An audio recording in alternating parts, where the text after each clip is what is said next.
Hello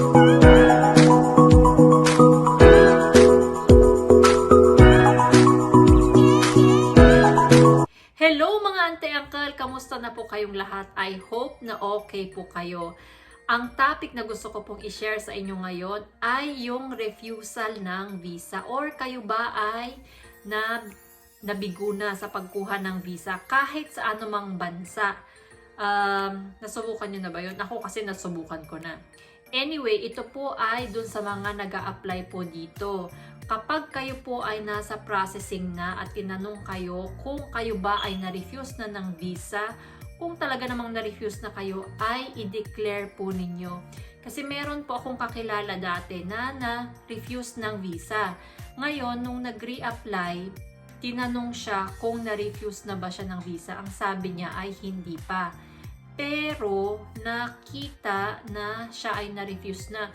So, hindi sila nabigyan ng visa na bumalik dito sa UK. Pero okay naman dahil napunta naman po sila sa ibang bansa, which is okay na sila ngayon at citizen na rin sila ngayon.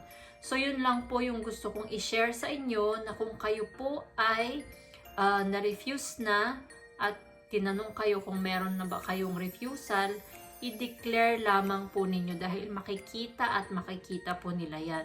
Dahil baka mamaya, yun pa ang reason kung bakit hindi kayo makakuha ng entry sa bansa na gusto ninyong puntahan. Ito ay sinishare ko lamang po dahil ito ay base sa aking experience. Yun nga po, yung isang kakilala po namin ay ganun po yung nangyari. Ito ay sinuggest din ni Joy, kaya sabi ko, okay, sige, gagawin ko. So, yun lang po. Very short lamang po ang video na ito, which is lagi naman akong ganon, straight to the point. Ayoko nang paligoy-ligoy pa.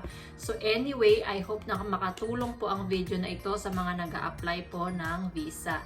Maraming salamat po sa walang sawa ninyong pagsubaybay sa aking YouTube channel. Kung meron man po kayong mga comments, questions, suggestions, please comment down below. Please do not forget to share, like, and subscribe po sa ating YouTube channel. At inumpisahan ko na rin po ang Jennifer Chok Facebook account. So, i-follow lang po ninyo ako doon dahil iba namang content yun. Yun ay parang daily or hindi man daily. Basta kung ano man na maisipan ko, minsan dubbing at kung ano-ano pang mga reels ang ina-upload ko doon. So, follow nyo lang po ako doon, please. Yun lang po. Thank you for watching. Be safe. Bye!